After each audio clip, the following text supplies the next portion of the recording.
दोस्तों दुनिया भर के अमीर लोगों की जब भी कोई फहरिस्त बनाई जाएगी तो ये फहरिस्त अरबी शेखों के जिक्र के बगैर अधूरी रहेगी। दुनिया में बहुत से अरब खरबपति अफराद मौजूद हैं, मगर जिस फराख दिली के साथ अरब शेख पैसा खर्च करते हैं वैसे खर्च करने की हिम्मत ना तो आज तक बिल गेट्स कर सका है, ना ही कोई और। मगर क्या आपने कभी सोचा है कि दुनिया का सबसे अमीर अरब शेख कौन है? मिलिए वलीद बिन तलाल से, जो कि इस वक्त न सिर्फ अरब दुनिया के बल्कि सारी दुनिया के सबसे अमीर मुसलमान हैं। इनके दोस्तों में बिल गेट्स और माइकल जैक्सन जैसी हस्तियां भी शामिल हैं। वलीद बिन तलाल सऊदी शाही खानदान हाउस ऑफ सऊद के मेंबर भी हैं। इन्हें ये एजाज भी जाता है कि ये किंगडम होल्डिंग कंपनी के मालिक हैं, जो कि दुनिया की टॉप की सबसे बड़ी कंपनियों को अपनी मलकियत में रखती है। टॉक शॉक चैनल की आज की वीडियो में हम आपको दुनिया के सबसे अमीर मुसलमान और अरब दुनिया के सबसे बड़े बिजनेसमैन वलीद बिन तलाल के बारे में कुछ जबरदस्त हकाइक बताने जा रहे हैं। अगर आपको हमारी ये फैक्ट से भरपूर वीडियोस पसंद आ रही हैं तो अभी सब्सक्राइब के बटन को दबाकर और बेल के आइकन को क्लिक करके टॉक शॉक की फैमिली का हिस्सा जरूर बन जाएं। फैक्ट नंबर 1 दोस्तों, वलीद बिन तलाल के नाम से मशहूर इस सऊदी बिजनेसमैन का पूरा नाम अल वलीद बिन तलाल अल सऊद है। वलीद बिन तलाल 7 मार्च 1955 को सऊदी शाही खानदान में पैदा हुए। इनके वालिद का नाम प्रिंस तलाल बिन अब्दुल अजीज था, जिन्हें दुनिया द रेड प्रिंस के नाम से भी जानती थी। वलीद बिन तलाल के वालिद वो पहले आदमी थे जिन्होंने सऊदी शाही खानदान अल सऊद की बादशाहत के खिलाफ बगावत की। वो सऊदिया में जमहूरी और आईनी गवर्नमेंट लाने के हक में थे, जहाँ सारी ताकत अवामी नुमाइंदों के पास हो, ना के किसी शाही खानदान के पास। फैक्ट नंबर 2 प्रिंस अल वलीद अभी 7 साल के ही थे कि इनके वालिदैन की तलाक होगी, जिसके बाद ये अपनी वालदा मोना अल सौल के साथ लबनान चले गए। इनकी वालदा मोना लबनान के सबसे पहले वजीर आजम रायद अल सौल की बेटी थी। इस वजह से इन्हें लबनान में पूरे सरकारी प्रोटोकॉल के साथ वेलकम किया गया। प्रिंस वलीद ने अपनी तालीम का आगाज भी सबसे पहले लबनान के खूबसूरत शहर बैरूत से किया। यहाँ इन्होंने बैरूत की मशहूर पाइनवुड कॉलेज में एडमिशन लिया। इसके बाद ये कुछ अरसे के लिए अपने वालिद के पास वापस सऊदिया रहे और यहाँ पर किंग अब्दुल अजीज मिलिट्री एकेडमी में जेरे तालीम रहे। 1974 में वापस लबनान अपनी वालदा के पास आए और यहाँ पर शोएफात स्कूल में तालीम हासिल की। प्रिंस वलीद ने अमेरिकी रियासत कैलिफोर्निया के मशहूर मिनालो कॉलेज से 1979 में ग्रेजुएट किया। फैक्ट नंबर 3 दोस्तों, 1974 से 1985 का दौर सऊदिया की तारीख में ऑयल बूम के नाम से याद किया जाता है। ये वो वक्त था जब पहली बार सऊदी अरब की पाक सरजमीन पेट्रोल की दौलत से माला माल होना शुरू हो चुकी थी। 1980 में प्रिंस अल वलीद ने अपने सबसे पहले बिजनेस का आगाज किया।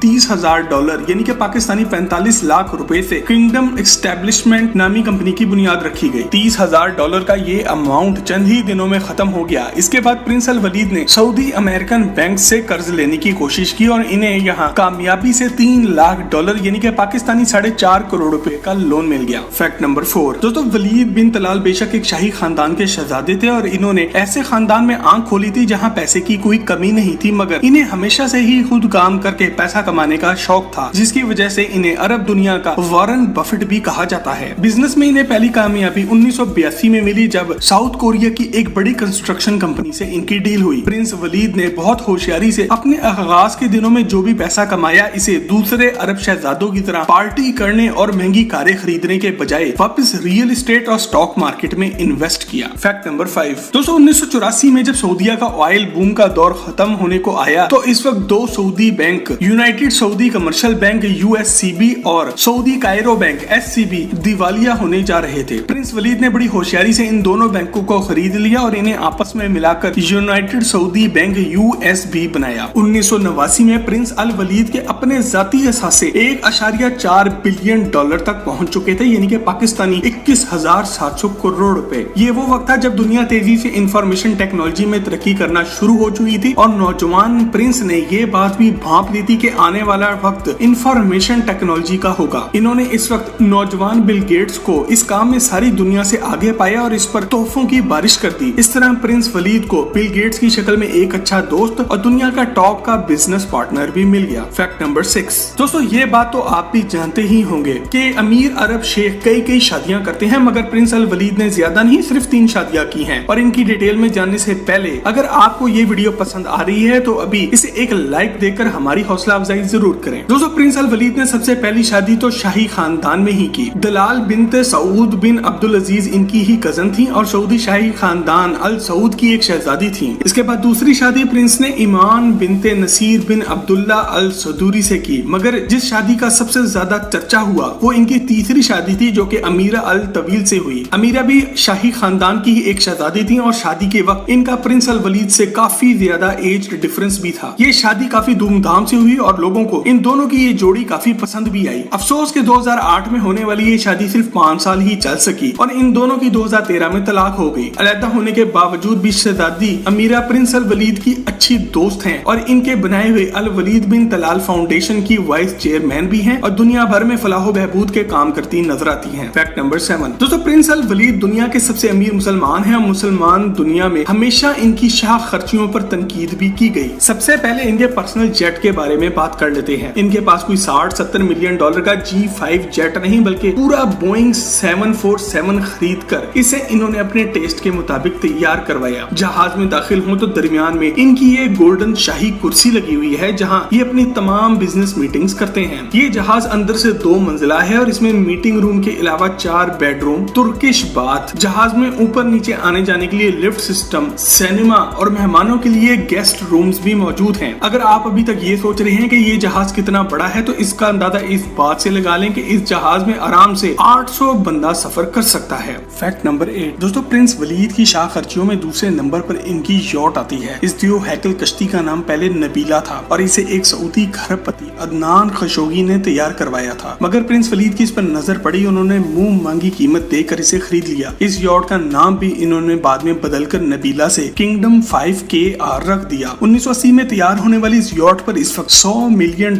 लागत आई थी, जो कि आज 2021 में $300 मिलियन बनते हैं। आपको ये जानकर भी हैरत होगी कि 1980 में ये दुनिया की सबसे बड़ी यॉट थी और हॉलीवुड की मशहूर फिल्म जेम्स बॉन्ड में इसे इस्तेमाल भी किया गया। फैक्ट नंबर 9 दोस्तों, प्रिंस वलीद के अमीर होने का अंदाजा इस बात से लगा लेंगे साल 2017 में इनके कुल असासे $39 बिलियन के थे और ये दुनिया के 7वें सबसे अमीर आदमी थे। इनकी बनाई हुई किंगडम होल्डिंग कंपनी जिन कंपनियों में अपने शेयर्स रखती है इनमें शामिल हैं Apple, city group, Disney, Twitter, 4 seasons hotel group, George 5 hotel Paris, स्वे होटल लंदन, पेप्सी कोला और इसी तरह दुनिया की 300 से ज्यादा टॉप की कंपनियां शामिल हैं। फैक्ट नंबर 10 दोस्तों, आज से 2 साल पहले शहजादा सलमान ने पावर में आते ही सऊदीया में जिन बिजनेसमैन और दूसरी बड़ी हस्तियों को नजरबंद किया इनमें प्रिंस अल वलीद का नाम सहरे फहरिस्त था। कुछ खबरों के मुताबिक प्रिंस अल वलीद तकरीबन $6 बिलियन का जुर्माना अदा करके यहाँ से आजाद हुए। फैक्ट नंबर 11 दोस्तों, हर आदमी इस दुनिया में अपना घर दुनिया का सबसे जबरदस्त घर बनाना चाहता है और जब दौलत की कोई कमी ना हो तो ये ख्वाब भी बाआसानी शर्मिंदा ताबीर हो सकता है। प्रिंस अल वलीद का अपना घर 2.5 लाख स्क्वायर फुट पर बना हुआ है। किंगडम पैलेस जो कि सऊदी अरब के शहर रियाज में वाक़ है, इस महल को बनाने में $130 मिलियन